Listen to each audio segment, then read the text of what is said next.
All right, we are back here, ladies and gentlemen. Welcome back. I want you guys to take a look at this right now. Kelly is putting on the Marcus Mariota National Championship jersey. He is forever a wannabe Duck fan. Yeah, unfortunately. Showing pride. So right now we're going to talk about the Pac-12 only. Like I said, we will call the traitor.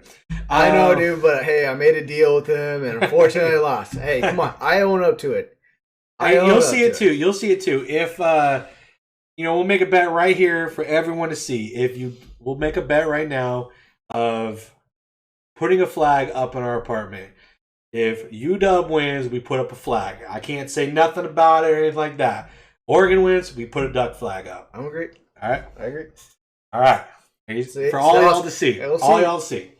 So we're going to talk about Pac-12 now. Like I said, we're not going to break down every conference. We're going to only talk about Pac-12 being Pac-12 fans and everything like that. So we're not going to talk about Oregon, Ohio State because or the games we had already mentioned in top 25. So there goes half the games already. We're going to talk about those games that weren't in the top 25, and then we're going to break down the Pac-12 and everything like that. So to start off with, we're going to start with Michigan versus Washington. Now, hold on. I will say this about this game.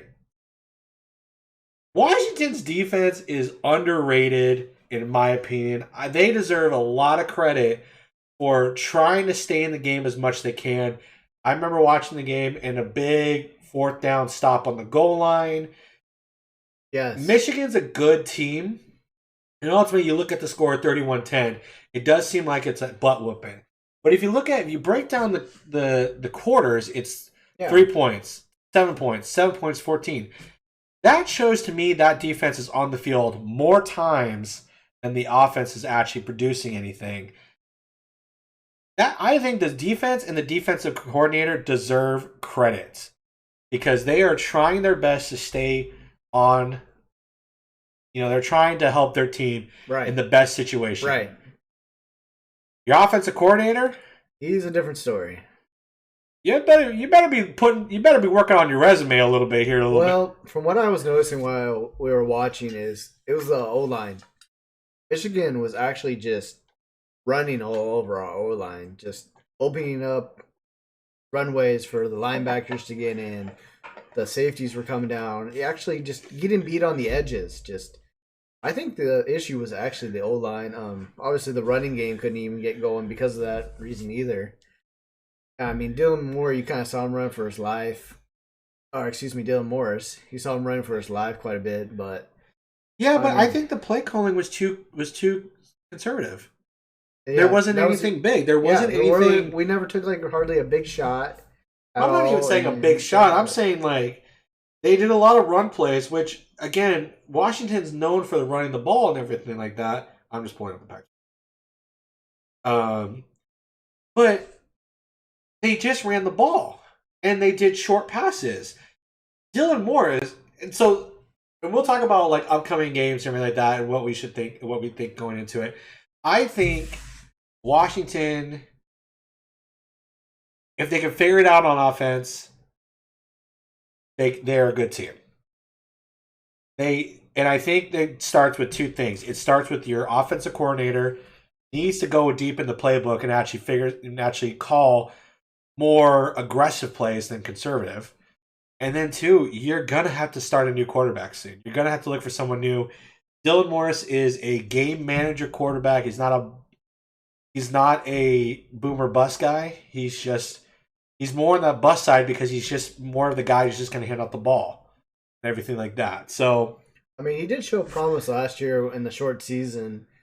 But I mean, that was a short season. But he did show some promise. But now that you're going to get a full season under your belt, he really needs to step up. But I don't even think you can go off anything of that because watching those games, they only played a couple games, and I mean that's true. I mean, you actually probably throw out the playbook and go with something different. Go to Madden. Go to a video game and start pulling out video games. I could call a better game. That could kill me here. You're killing me, man.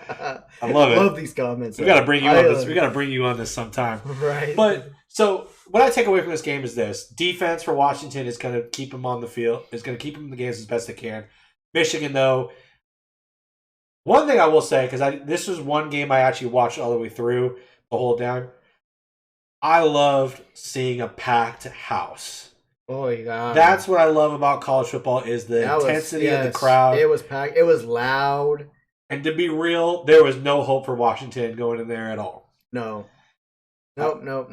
All right, so we're going to go to the next game.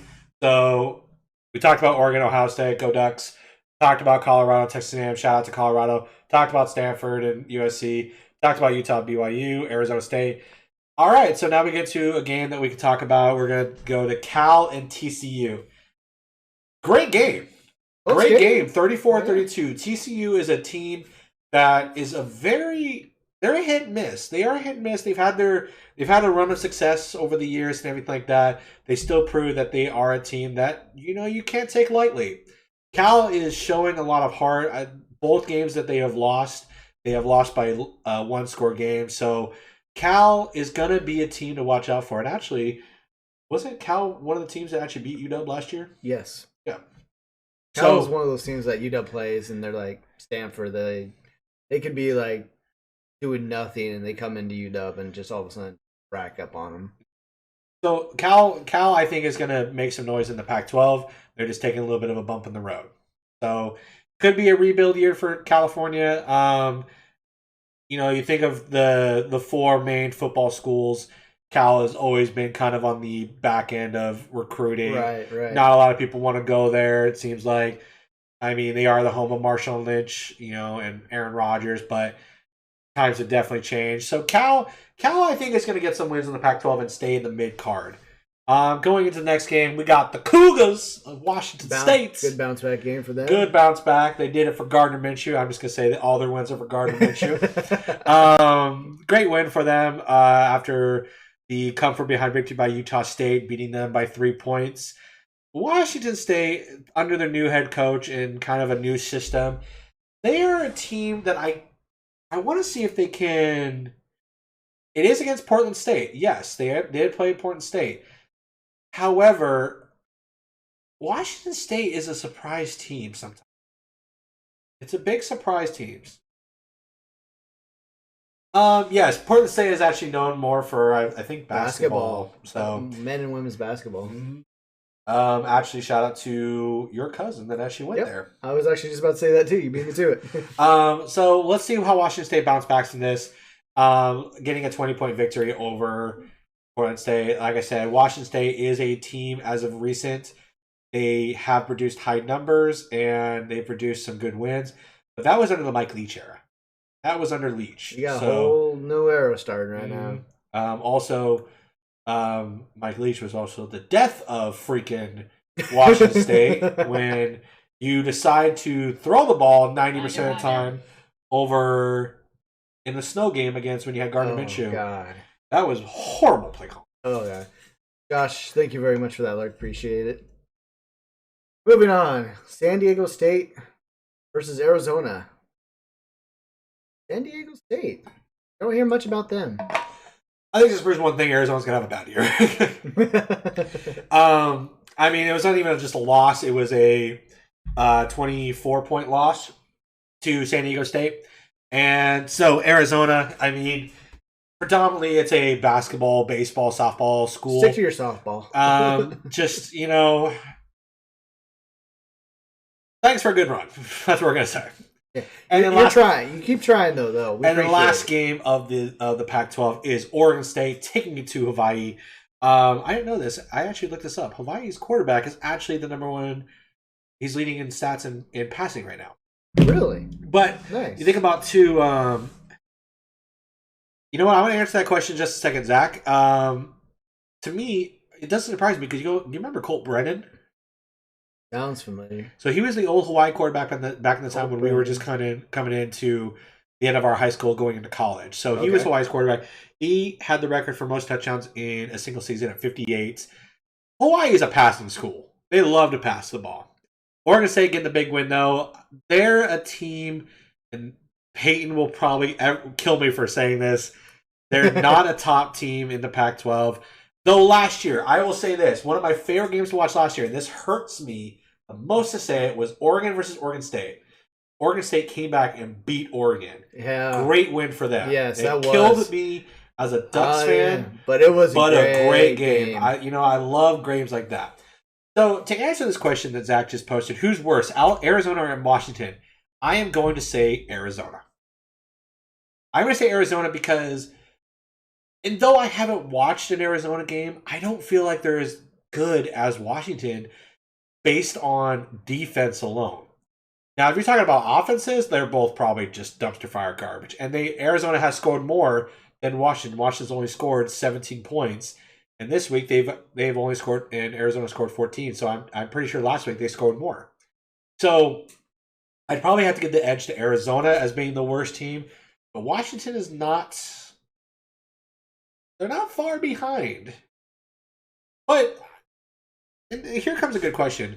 So looking at the Pac-12 and everything like that, so we can pull up the Pac-12 standings as of right now.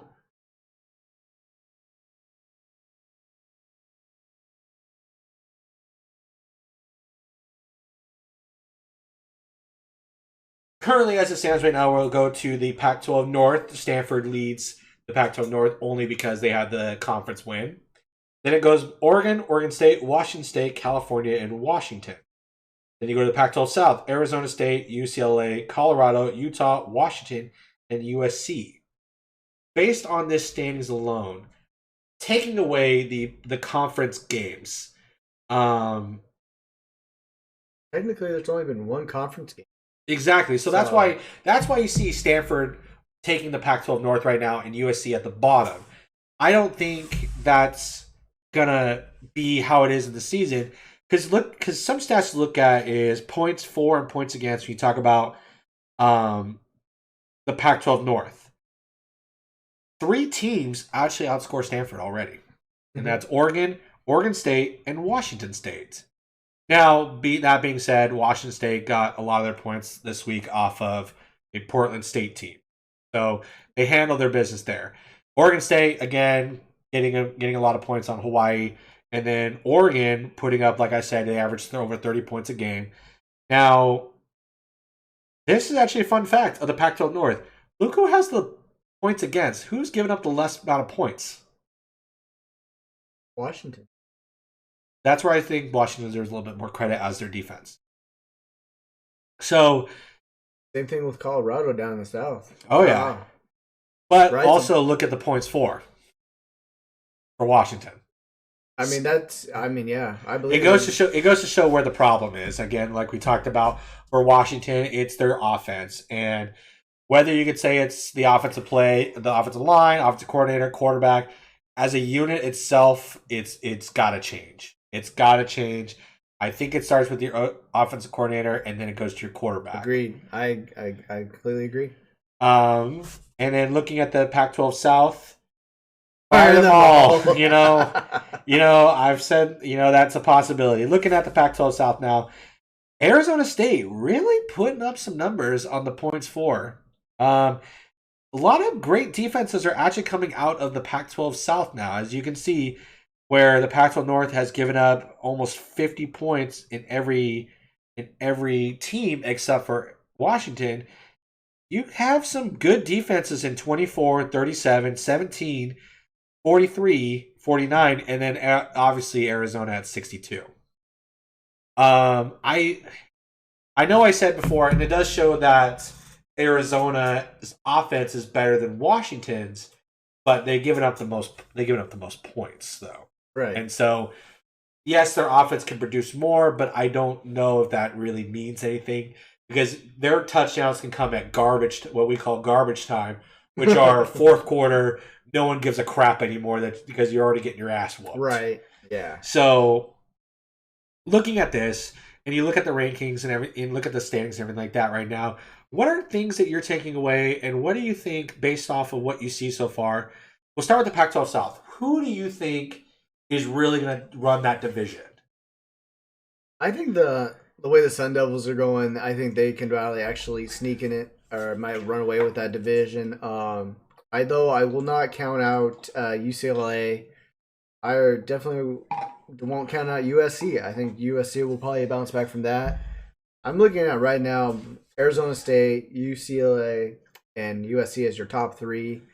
Obviously, you got Arizona. I don't think they're going to do anything. Colorado, I think, is going to be the sleeper. I think Colorado might sneak in there. Utah, I need to see more of Utah. I mean, you were talking about them earlier. You think they were a sleeper, I believe. And I don't see them. I'll have to see more of them. But yeah, right now I'm going Arizona, UCLA, USC, Colorado, Utah, Arizona right now. Okay. With possibly, like I said, with UCLA, USC bouncing back and probably taking that. You. So I don't disagree with you on your statement, everything like that. I think it might be a little different based on what we saw. I would love to see a Colorado, see where they're going with this. Especially after a top 5, a top 25, top 10, I guess now, right, game that they played and really held their own. Arizona State is looking like the front runner with the amount of offense and they're doing it like that. But you got to look at opponents. You got to think: is it true or is it exactly? Are they just getting an easy schedule ahead of them? Or yeah, UCLA. I think this is where I actually think now UCLA could run it because who's their head coach? Chip Kelly. Yep, Chip Kelly is going. I think, and the biggest thing about Chip Kelly is people want to play for Chip Kelly. Maybe not in the NFL because he was not a great NFL coach, but he's a great college coach. Yeah, you go back to those Oregon days. Mm-hmm. I mean, who did not want to go to Oregon back then? Who did not? Anyone that was slow because they only wanted fast people. You had to be able to make the conditioning requirements. Well, a lot of times too, if you actually looked at it, a lot of their skill players actually ran track, and that was part of kind of the conditioning of Oregon was a lot of their athletes to track. That's why they're always so fast. They didn't have a lot of strength on that team, but they were faster than hell. I think UCLA maybe takes it. I think Chip Kelly is going to start something good down in UCLA. It's a great school to actually go to. It's a great area. Obviously, being in Los Angeles, being in one of the most beautiful stadiums in college football at the Rose Bowl. I think UCLA maybe takes it, and I think Arizona State and Colorado are going to battle for number 2. After watching what we saw with USC last night, I wasn't fully confident. They didn't have a lot of drive, and right, they're not as hungry anymore as they used to be. So I think USC probably goes in the 4 range. I think Utah, you know what? Maybe they bounce down to the 5th spot. I think them and USC are going to compete for that 4th spot. They could obviously bounce back in the Pac-12. In Arizona, I have no confidence in actually seeing the light of day in what could be the Pac-12. Looking at it, they're not even going to look at a bowl game at this point. And so, I think UCLA and Arizona State are going to compete. Like I said, I Colorado, USC, Utah can sneak in there as well, but based off what we see right now, I have more. I like where UCLA and Arizona State are going. Okay. So now my question to you is going to be the same thing, but for the Pac-12 North. What do you see out of this division, which is showing more that they are offensive heavy, but crappy on defense except for Washington? Real quick before I get to that, does Chip Kelly still run his fast-paced offense? Do you know? I think they run a hybrid of it. Pain. Yeah. I think they run a hybrid of it. You can't run the same thing always because you're never going to have the same stars. So what worked for them was because they had a quarterback that can run and be great on the move like Darren Thomas was. They had stellar athletes in Michael James, DeAnthony Thomas. They had a variety of grid players. And I wish he was around for Marcus Mariota. Running the same style for Marcus Mariota, who to me is one of the best Pac-12 quarterbacks in history. And he proved it too. And that's a debate we can always get into maybe a little bit later about what Pac-12 players, players in the Pac-12 per school do you ever like watching. Right. Anyway. But going back to it, I think he runs a hybrid of it. I think he's going to incorporate more speed, but also some strength. I was just curious if he still does that same playbook kind of scheme, keeping that fast pace, getting the ball out quick. Well, the downside for Oregon at that time too was they were fast, but they weren't strong. So I think you can do that in UCLA though. You can get a lot of market in and a lot of recruits to come in because it's a good area to it's a good school and everything like that to recruit kids. So you can get that fast and power at the same time. So I haven't watched the UCLA game, so I don't know if they still do. I wouldn't be surprised. Coaches have this thing about themselves where they can adapt to what they have, but they're going in with what they want to run. Right. And so every coach has their mentality of what they want to run because they know they can run it, and they have to make adjustments based on the team itself. Exactly. All right. Okay. So my North predictions? Yes. What's your predictions on the Pac-12 North? So far, you look at the Pac-12 North, you look at all these teams. This is what I've always thought with all these teams in here. Any of them can take this division, I think. But saying that, Oregon has always been a strong team, so I actually think Oregon's going to be taking it this year. I'm not saying that just because I'm wearing this. Music to my ears. Throw that Ducks flag up this year. But you can't sleep. I don't think you can sleep on Stanford. Stanford they're always in there. I see them probably taking the second spot. Beavers, they've always been that team that's always right there, just like we talked about, that great game last year between the teams. Oregon State can be a contender. They get the right tools in their program. They can be a contender. Wazoo is the same way. Washington State, that is. I believe they're the same way. They get the right tools. They are under a new head coach. They can be right there. I'm not seeing much out of Cal right now. I don't think Cal's doing it this year. I think Cal is going to be definitely the 6th seed in that division. So the way I'm looking at this, if I was to put these teams in order going for the end of the year, I'm definitely saying Oregon, Stanford, Oregon State, and I'm actually going to put Wazoo, Washington, Cal. Blessed be that name. I hear you talking about the Cougs, and the duck was proudest in your throat and your chest. I'm being realist here. I got to be realist. So, and you're not wrong on that. So, based on what everything's been seen in the first 2 weeks, Pac-12 North is not strong. It's not strong outside of Oregon and Stanford, in my opinion too. So ignore that. Just keep going. So Stanford's going to compete, and I think that they could give Oregon a run for their money, and I think they can definitely. That's the game I'm going to watch for. I'm going to watch for Stanford and Oregon because watching what they just did to USC, I could see them taking to Oregon. But the question comes down to, for these teams, can you stop Oregon's offense? That's going to be the big trick. So I agree with you. I think it's going to go Oregon. It's going to go Stanford. Here's a little bit of a thought process, though. Here's a little bit of thought process, and we'll talk about this in a second. I think Washington is going to make a run because I think they're going to change quarterbacks.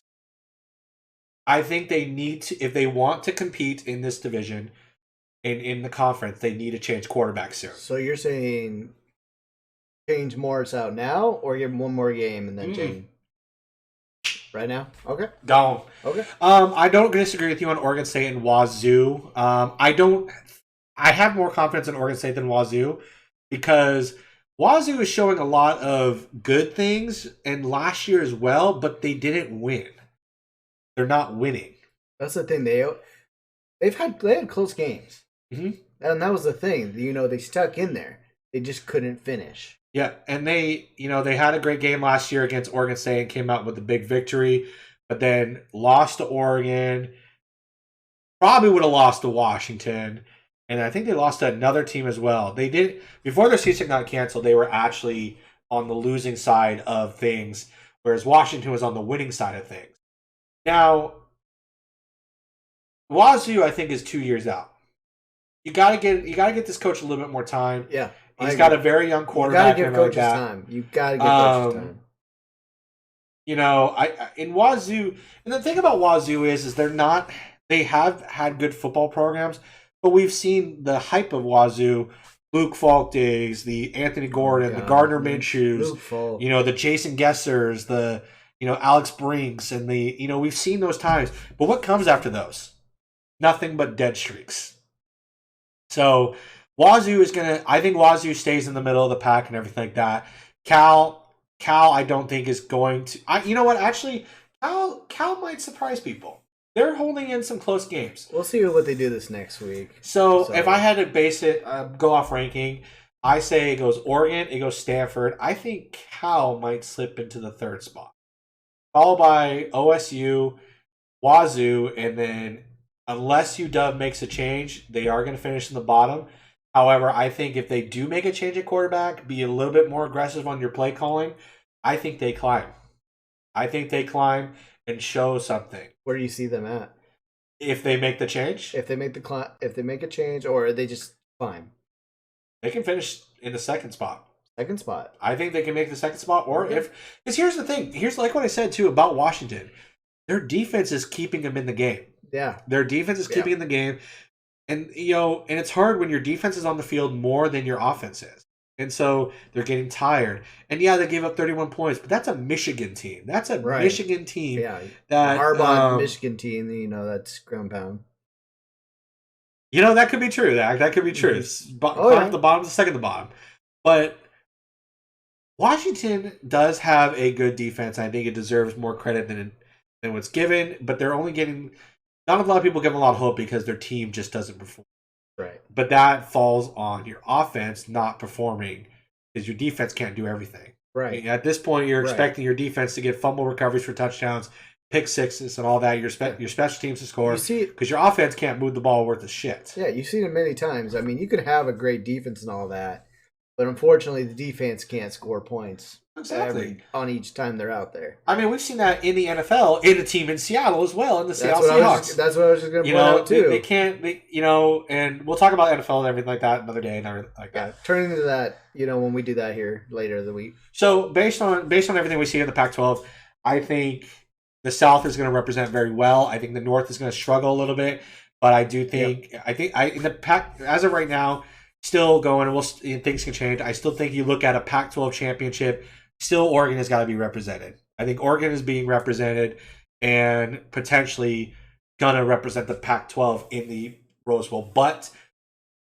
the South has some competitors. The South has some good competitors, and I wouldn't put it past them. Yeah. I would not put it past them. Don't put it past them. All right. Anyway, you guys watching right now, or you guys watching on YouTube or anything, what are your thoughts on the Pac-12 North? Obviously, this is our division. We want to know, where do you think, the North and South will come out as individually, and where do you think they will come out as a whole entire league or division, excuse me? Where do you think they will be ranking? Please let us know. We want to know what you think. Absolutely. So now we're going to get into the segment where we're going to call the Kame and Ahame and Send Home to Mommy Best Games of the Week. So, we'd like to recognize some games and everything like that. A game that actually we didn't talk about that I think was a great game this week was an upset game. Came from Jacksonville State versus Florida State. Oh, yeah. And so, if you can find that game real quick. Go to ACC. So, I love this game because Jacksonville State I've never heard of. Go to Florida State right there. John Blank. What? Oh, yeah. Florida State Seminoles. So, sometimes you can tell me, I could, I'm going to be, I should have said Oregon and Ohio State, great game, right? The reason why I give this game credit for for this win is because this was a Hail Mary for a touchdown. You don't ever see that happen a lot. You see Hail Marys and everything like that. Actually, I think you can go to the next one over. Or if you go back to the previous page, I think that play or the next play over is the Hail Mary touchdown. So, again, Florida State came in. They should have ran this team being a top-tier program in the history of college football and everything like that. And Jacksonville State got on the board right away. Florida State's cook up, going into the half, up 14-7. Coming back through in the third quarter with 17-7. And then watching in actually short amount of time, Jacksonville State stuffing them on defense and scoring 2 touchdowns to win the game within 4 minutes. And again, like I said, they won on a Hail Mary pass. I think this is a great game. You could say the Oregon-Ohio State was a great game, but that's a game that you expect to see out of 2 great teams. You expect to see that. You expect to see it. This was a game that no one expected. No. So, shout out to Jackson State Gamecocks.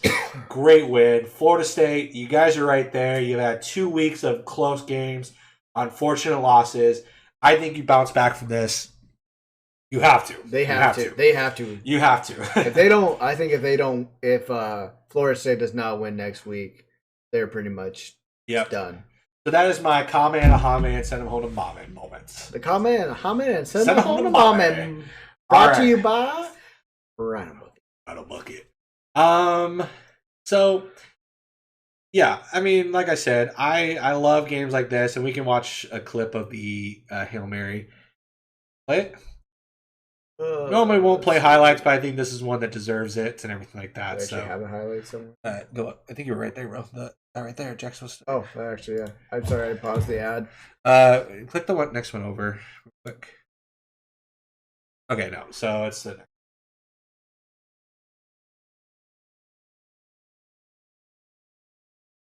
Apparently, we're doing half for CoverGirl. Yep. By the way, we're not sponsored by CoverGirl or anything else you see on here. Wouldn't that be something? Easy, breezy, beautiful. Good for my skin.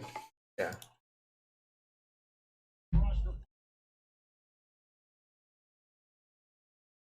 This was just bad tackling right there at the end. They just did not wrap up at all.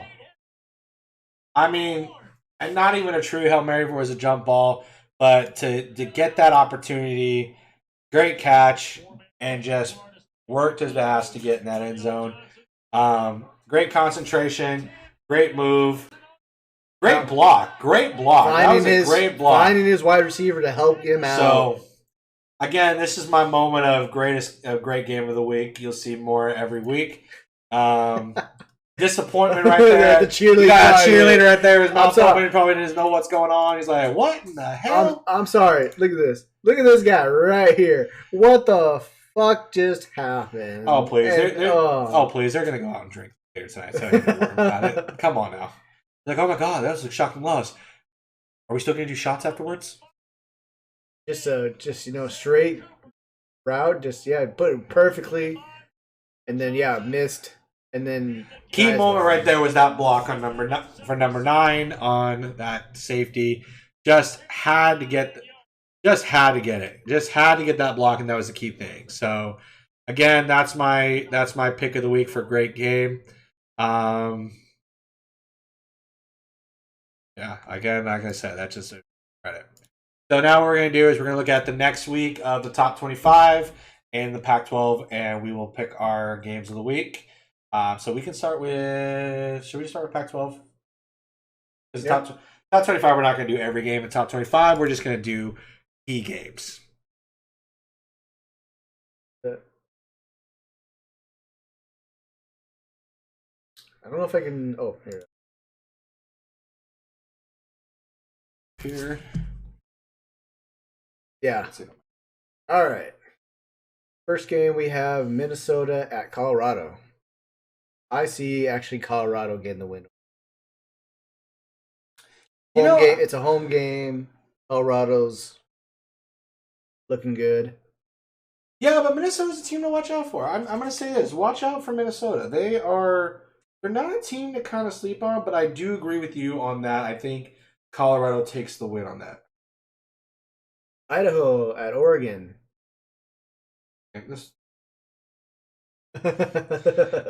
So Idaho at Oregon. That's Oregon State, by the way. I'm sorry. Oregon. I'm sorry. Yeah. You're good. You're good. Oregon State takes it. Oregon State takes it. Idaho has not really been a football program that has really put in the work for against these teams. They put in the work. Don't get me wrong. They obviously put in work, but they're not on the caliber level of a Pac-12 team. They've always been kind of that mid card, outside top 25. You know, put up a fight when they can, but I wouldn't be surprised if Idaho wins, and this is going to be based on Oregon State's play. Right. Depending on what Oregon State team shows up. So next game, USC at Washington State. I actually see this kind of probably coming down to the last quarter, possibly. I don't. I think Wazoo is going to show a lot of hype for 2 quarters, but I think USC bounces back. And I say that because just Wazoo. I mean, and we have been seeing some upsets from Wazoo against USC. I would love to see it happen. I don't have the utmost confidence it's going to happen. Even being a home game as well. And I mean, I've personally been to a Cougars game when they played USC at home. They still lost. But, you know, we'll see. We'll see. Like I said, I think the program of Washington State has to get another year under the head coach. Because the head coach came in last year under the COVID era, and every team only played about 4 games. Yes. Somehow Washington was ranked the Pac-12 champion. So.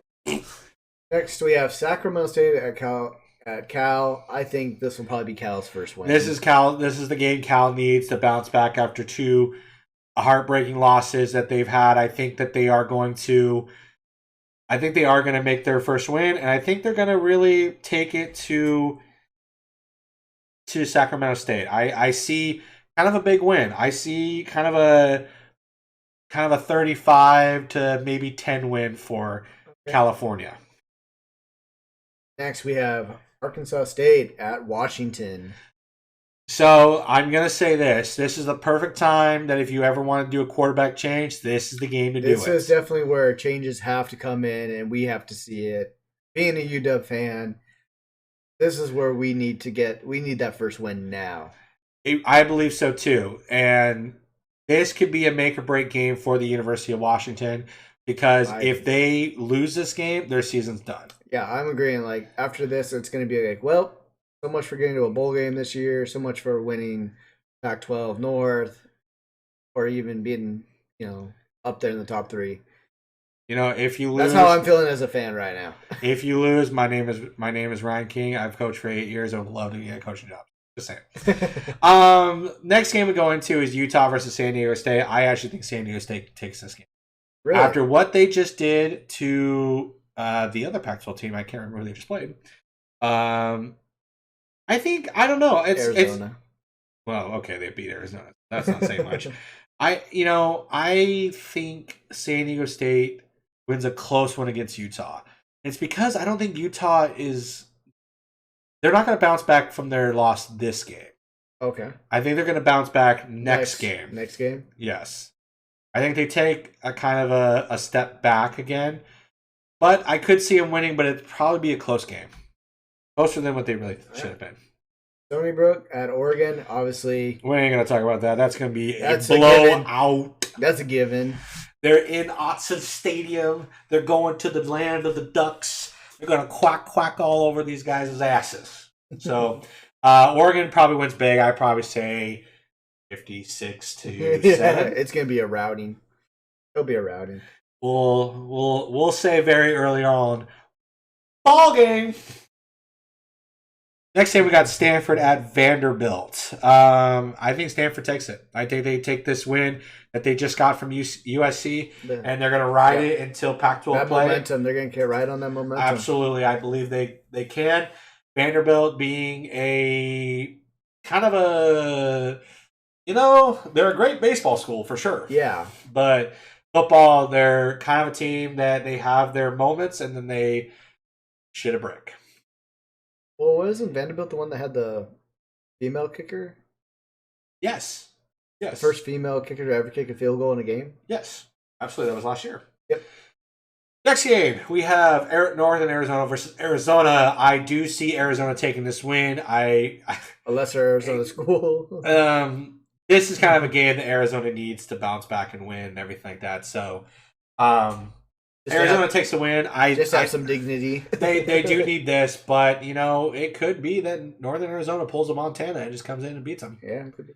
We've already seen a Big Sky FCS team come into a Pac-12 team and beat them, and we could potentially see it again. So I would love to see where this game ends up as. Next game, we have actually probably a game to watch for. I was just gonna say, yeah, Arizona State versus BYU. So this is an intriguing game. I think this will show Arizona State where they're at for the year, because now they're playing a ranked team. Yeah. Yep, they're playing a team that just beat your Pac-12 opponents. Can they do it again and beat Arizona State, or does Arizona State take it and show that they are a team to watch out for in the Pac-12? Yeah, I'd love to see it. I mean, obviously, this is a game I would actually like to watch to see what happens. If you can watch it on ESPN, we're not sponsored by ESPN, but it does show right there. Unfortunately, I won't be able to watch it at that time, but man, I'd love to watch the highlights of that game. I will. Last Pac-12 game of the week is going to be Fresno State at UCLA. So, UCLA just had a bye week this week, so what's their mentality? They had a bye week after the big week against LSU. Where do you see this game going? I believe Fresno's they've been kind of in there a little bit, haven't they? Well, think about this too. Fresno State was Oregon's first opponent, and at one point they were up 24-21 on Oregon, which is now the number 4 ranked team. Like I said, Fresno State is a team that they are a sleeper to watch. And I think it's going to be a fight. You think it's going to be a fight? I think it's going to be a fight. I think it's going to come down to the final quarter. I think it's a 44-20 game for UCLA. I think I want to see what Chip Kelly does and see if this is it. Fresno State's going to give them some run, but I think UCLA is going to. Yeah, they're definitely going to test them. They're going to test them, but I think just the mind of Chip Kelly, man, he knows how to genius. He knows how to turn on. Well, we're talking geniuses. I as much as I don't like this school, Saban is a genius in college football. And so now we did the Pac-12. We're not going to break down everything, so we're going to go down to the top 25.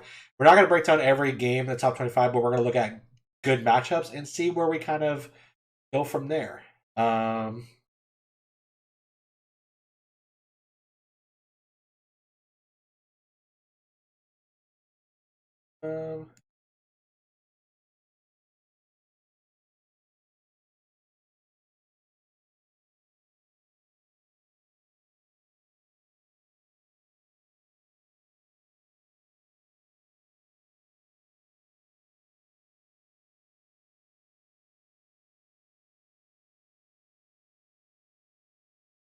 I actually see a game we're going to watch right now.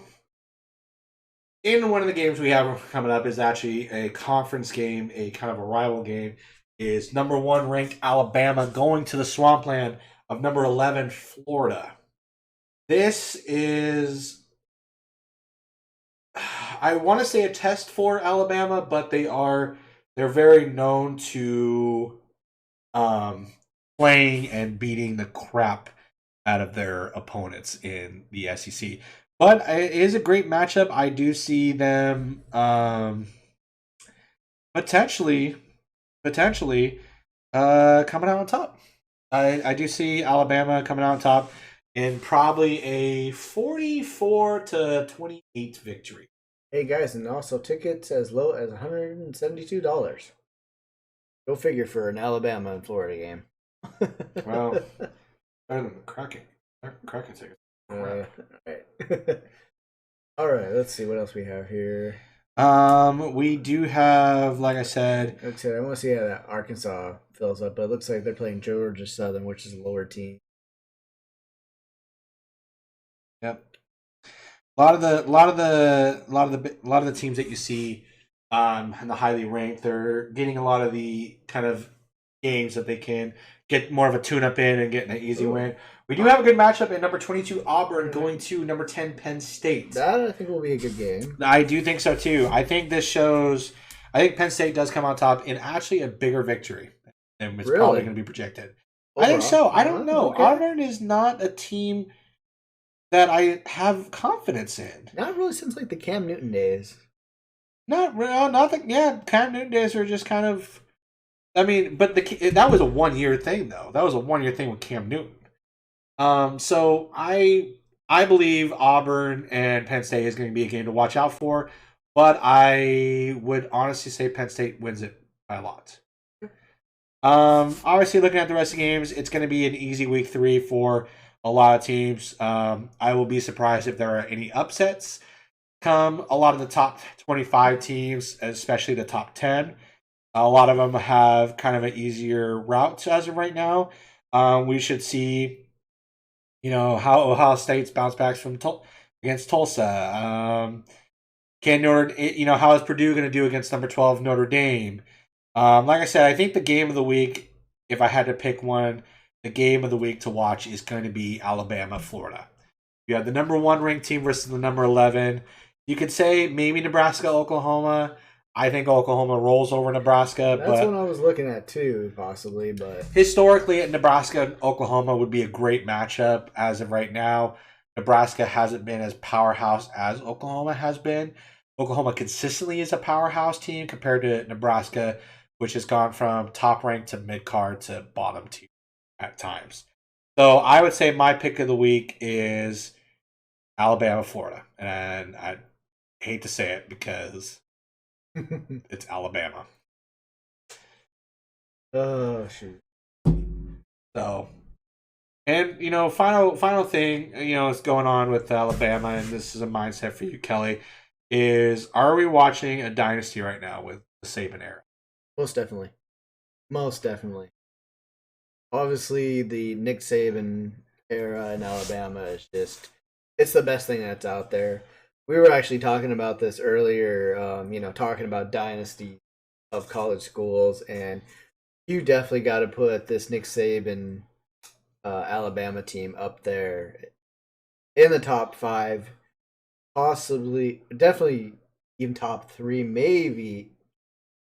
I mean, I don't know a whole lot of dynasties, unfortunately, besides my UW team, but I mean, they could. I think they're probably the top dynasty of all time, I probably would say. I have to agree with that. I will say this, if you're talking dynasties, most dynasties that you see is certain teams that last, 3 to 4 years. Right. The thing is the Saban era. So most of the dynasties that I talk about that I would love to bring up is some of my favorite ones I've watched growing up. And that is the Tim Tebow era. That was more so Tim Tebow's play. And which to me is arguably one of the greatest college football players. And I'm going to say this at my time at watching. I would love to get in arguments about GOATs, and I could do that for any sport. But here's my thought on GOAT talk. It's era-based. Yes. So in my era of watching college football, Tim Tebow was one of the greatest to ever play. And during his, that era. Consistently. Great player. And got screwed. Oh, I still love that's your freaking team name in fantasy football. But he had a very talented team, 2 national championships, Heisman winner. Actually, I think it was actually in the 3 years that he was actually the starter for Florida, he was actually a top 3 finalist for the Heisman every year. So as a player, he's one of them. Next one is the Pete Carroll USC days with Reggie Bush. And we were talking to our friend Erin about this, and she actually remembers USC, loves USC. She went there. She was there for the national championship against Texas and everything like that, which that will be for another day about greatest football games that we ever watched. But college football games we ever watched. But USC at that time, that was a team that was, as a whole, was so dominant. They ran through people. As you said, they were a cheat code. They were a cheat code. It was literally a cheat code to have. I remember going to football camp and playing a friend of mine, David Mott, in the NCAA. He'd always have USC, and it was a damn cheat code. Because all you had to do was give Reggie Bush the ball, and he'd run circles all over you. Reggie was just it's like the old Tecmo Bowl game, back in the day. And you had Bo Jackson. It was the same beast. thing. So, but I put them up there in the top dynasties because they ran through everybody up until Notre Dame and Texas. So towards the end of these guys' college careers is when they were finally exposed to getting defeated. But watching them against Oregon, Washington State, Cal, they made a joke out of everybody. Oh, yeah. And you could honestly say in Dynasty, in the Chip Kelly era, but here's why I don't put them up there. Really? They never won a national championship. I know that was always the thing, you guys. Oregon Chip Kelly era was great. They were great to watch regular season. Just the conditioning, as we've talked about, that fast tempo offense. But unfortunately, when it came to the big picture, they couldn't finish it. And they could win a Rose Bowl. They could win any bowl game, but they suffered a very close loss to Auburn and Cam Newton in the national championship game. Now, going back to dynasties and everything like that, I don't think there's a dynasty you can ever say is better than the Nick Saban era in Alabama. Ever since he stepped foot in Alabama, he has gotten that program multiple national championships. He's sent so many players to the NFL. He has multiple Heisman winners. He himself, the dynasty of Nick Saban in sports in general is one that you can argue it's one of the best. Yeah. Because everything lasts a certain point, a certain timeline. Yeah. He's last a long time, though. He's last a long time. Yeah. And I think that in all of sports, Nick Saban's dynasty in Alabama, and you don't have to talk about specific teams or specific players with him. It's the Nick Saban dynasty for this period of time. It deserves a ranking in the top dynasties of sports. Oh, yeah. I think, when the time comes for when Nick Saban says that he's done, he's definitely going to get like a statue on the campus somewhere, probably right next to the stadium. Definitely college Hall of Fame coach. Oh, yeah. Most definitely. Probably, I believe he is the most winningest coach, or he's still at if he's two. Not the winningest coach right now, he's so damn close. I think either he is or he's number 2. I can't remember. It's either he is or he's so damn close, and he will be. He'll get it no matter what. He will be. He'll be like Chuck Paderno, and he'll be there forever probably, and just. Well, no one's going to beat that. No one's going to beat that, and he does run a very good program and everything like that. He's very disciplined of his players. Like he doesn't put up with shit with them.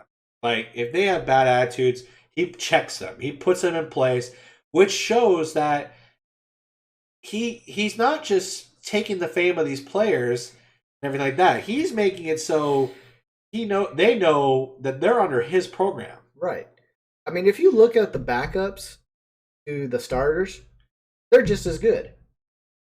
Oh, yeah. I mean, shoot, when these games get routed, where they're up already, 15-0 going to halftime, you got the second and third stringers coming out, and they're doing just as good, and they're still making stops on defense. They're still scoring touchdowns. Oh, and a great example of that is the national championship game a few years ago against Georgia.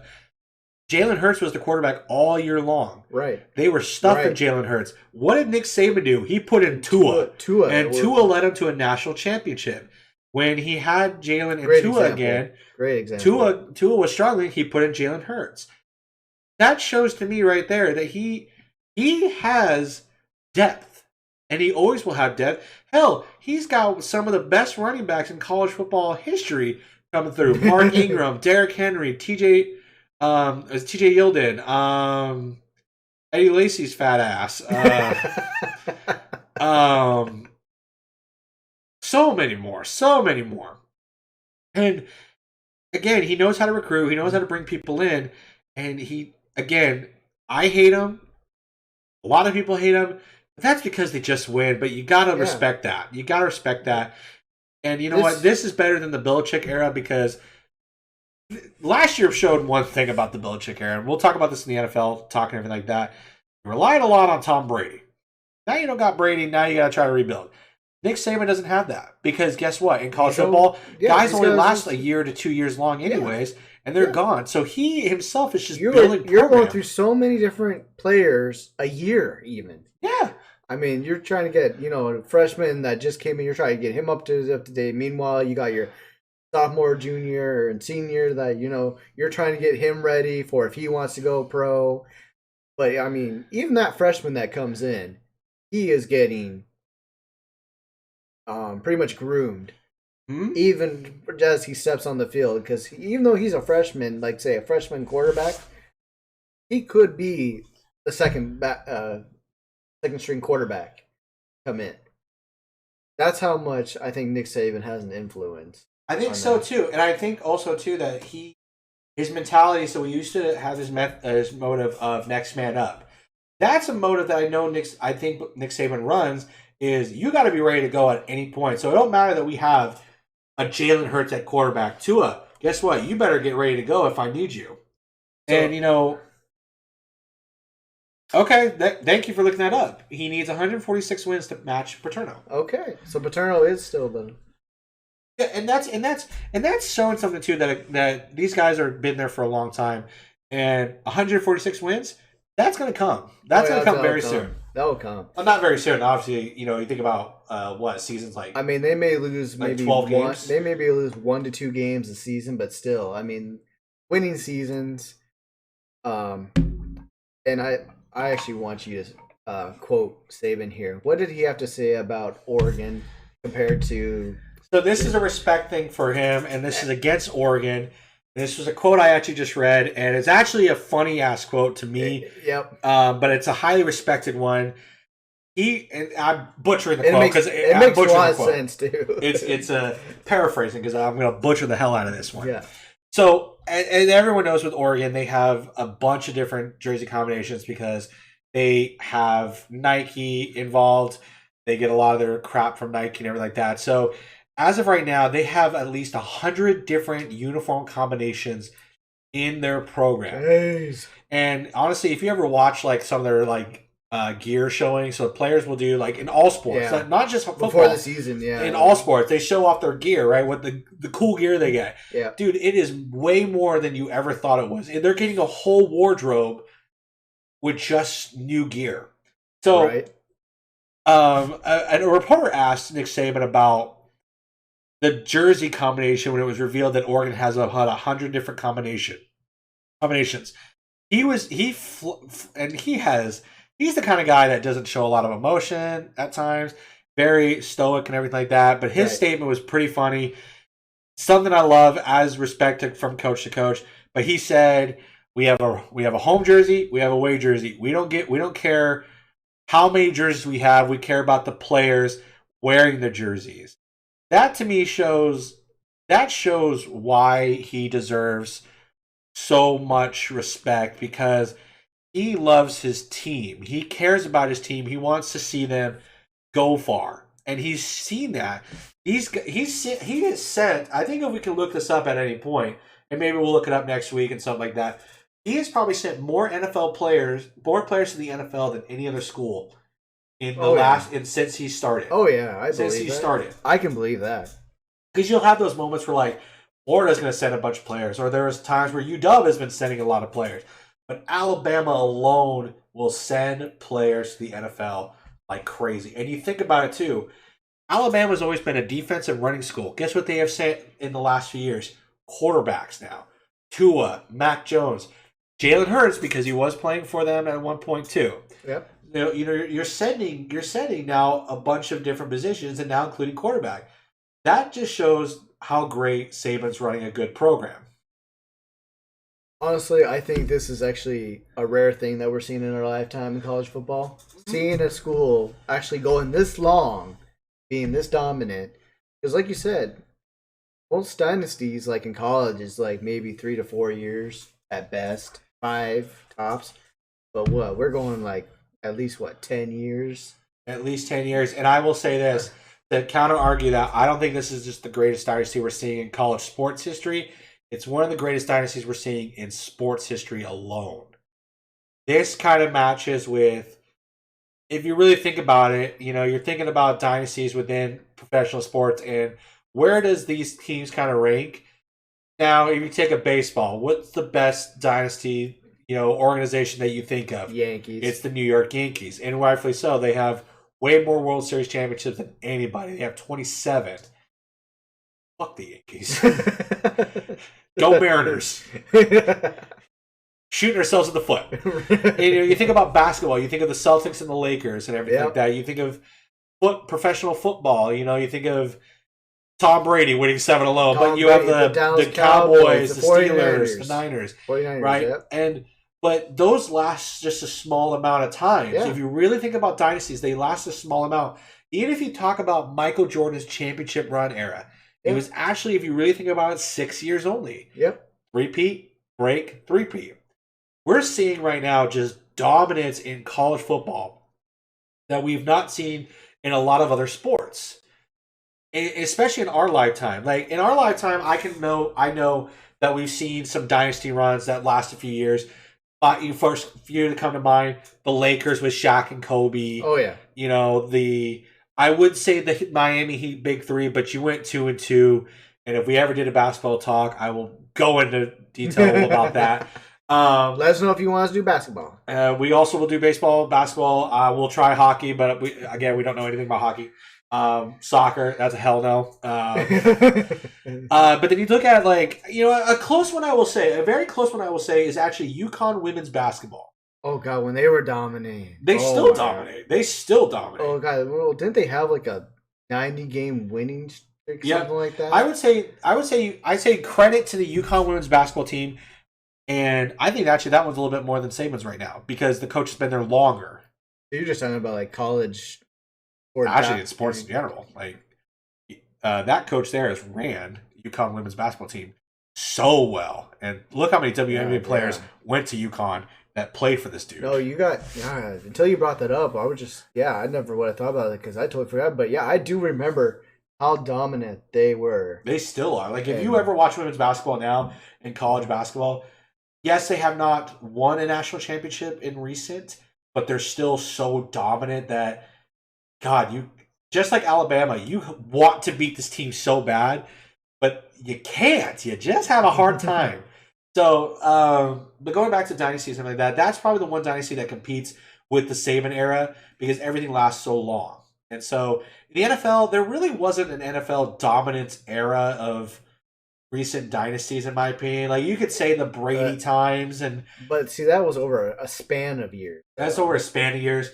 We've seen some dynasties that were starting and failing, aka Seattle Seahawks. Thank you for Super Bowl 49. But yeah, I just think as much as we love to hate on Nick Saban, you gotta show him respect. I do. I mean, like I said, I hate Alabama. Because they are successful, because they're winning. But like I said, you got to give the man props. The man has got the mind. He's a genius. Working with these kids coming in, turning them to pretty much superstars in college, and then as you said, turning these guys into pro players. I mean, he's got 2 guys right now, Jalen Hurts, and 2 starting quarterbacks in the NFL right now. Oh, hold on a second, son. Forgot about Mac Jones, baby. Making his debut today. And, Mac Jones, just... And yes, Mac Jones, who just... Luckily, I think, got the starting job. But, I mean, the guy's got a good program. The guy's put together a good program. Obviously, he's got a great coaching staff. And just... Yeah, he's trained these guys, for their future, and really showing them, hey, you can be more what you are. So you guys, please leave comments about what you think of some of the great dynasties that you've ever seen or that you think deserve some recognition. Like I said, we talked about greatest players. I said Tim Tebow era. as a player himself, I don't think you said a name. So. No, really. I was kind of going off. You had Tim Tebow, you had Reggie Bush, you had Vince Young. I mean, yeah, Backtrack that one a little bit. Miles Gaskin, I would probably throw in there. That's where you lost me on that one. Okay, that's where you lost me. Okay, how about this then? I'll even do one it's a UW player, but it's not what you probably would think. Oh, you're gonna make me sick. Okay, how about blasphemous? You're wearing an Oregon shirt. No. Dante Pettis, punt returning. That was a great player for that. Okay, but that is. I gotta get some of my boys in there. That's a good thing, and that's a good UW thing to talk about, and that's not bad. That's not bad in reality. That's not bad. I'm talking all time, and you decide to put his ass in there at all time. I should slap him. Backhand you for that one, my man. Oh yeah. But I mean, so if we're talking UW, you can't beat that. You can't beat. I mean. When I think of dynasties of UW, I think of the years of Don James and the national championships. Yeah, the Don father. You could also talk about Rick Neuhausel and him taking it to every Pac-10 team at that time and putting UW in the spotlight again, everything like that. Right. And if we did an Oregon dynasty, listen, So when I started watching, again, I don't know the whole history of Oregon. I started watching in 2000 when the starting quarterback was Joey Harrington. What I've seen of Oregon, God, Joey Harrington.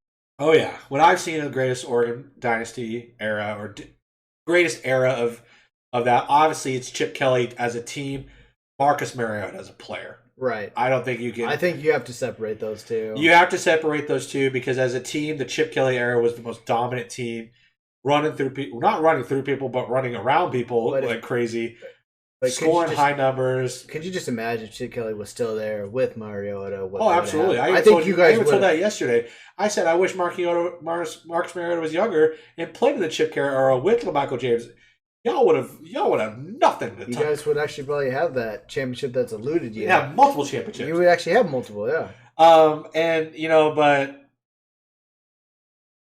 again, you're talking all-time greatest dynasties from the eras that we have watched. It really goes Saban, Carroll, and USC with Reggie Bush, and then you can make arguments for other people.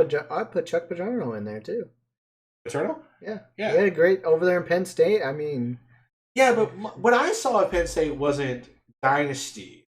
He's had great programs, but not a dynasty in the sense of national championships. This is from what I've seen.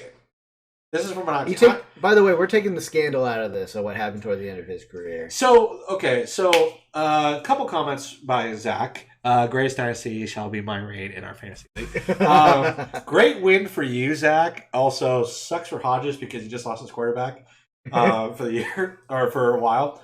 Shut up, Kelly. Great win for Kelly too. He has a good win. That's a dominant win. Oh, God. He's about ready to drop all his players. He comes home. What do you want for Kamara? What do you want for Kamara? Yeah, my running back's crap. Anyway. So that is a very good point. I was going to say, wasn't Miami Miami in the early 2000s was very, very dominant. Yeah, I remember that. Very, very good. But so the reason why I didn't put them up there is because I didn't watch them when they won. I watched the national championship game when they got screwed out of the championship game against Ohio State. They had a hell of a game against Ohio State, and I can't remember. There was something that happened, and they got screwed on, and they ended up losing that national championship game. It was with Maurice Clarett as running back for Ohio State, and Miami is up there. But I was at the tail end of that dynasty. I think a great era of college football that I remember watching and loved. Again, this goes back to the Tim Tebow era, but it was Tim Tebow, Sam Bradford, Colt McCoy. Oh, you watch any ESPN at that time, one of those guys are always on it, and they just kicked the living crap out of. I remember watching Sam Bradford come to UW and whoop the hell out of him like it was nothing. It was nothing. I think it was like 50-0. I'm actually also trying to remember. Did Notre Dame have a bit of a run too at one point? They have a bit of a run at times. Or was it short-lived? Short-lived, mostly. That was like a year or two of dominance, and then they'll Was that the Brady Quinn year? Brady Quinn was up there. There was the Manti Te'o era. I want to say like 70s though, or 80s they were. Oh yeah, 70s and 80s. I mean, Notre Dame historically is one of the greatest programs in history. But as of recently, they've had their moments of national championships. Right. And right. I think that's a good way to end on, you guys. Like I said, like we said before, please leave comments. This will be streaming on YouTube, so if you guys have any topics you want us to talk about next week, please let us know. We will be back probably Tuesday, Wednesday. Tuesday for our NFL talk. Like I said, we're going to give you 2 shows a week. Sundays for college and probably Tuesdays and Wednesdays for NFL. If you guys want us to talk about more sports, please let us know. We have talking about baseball, but closer to playoff time. Basketball, we can do that as well when the NBA starts around. And yeah, if you guys have any questions for us, please let us know. Kelly, you got anything? Like I said, leave those. Obviously, comments are. We want you guys to share your thoughts. Ask us questions. Please do so. Make sure you guys are also following this Twitch channel so you get updated on when we're going live. Also, make sure you guys are subscribing on the YouTube as well so you can check when we upload. Like I said, we are committed to this. We've talked about it the last couple of years, and we're finally doing it, and we're enjoying it. This is our 3rd one, and I mean, we're enjoying it. We're getting better. We're figuring stuff out as we go along.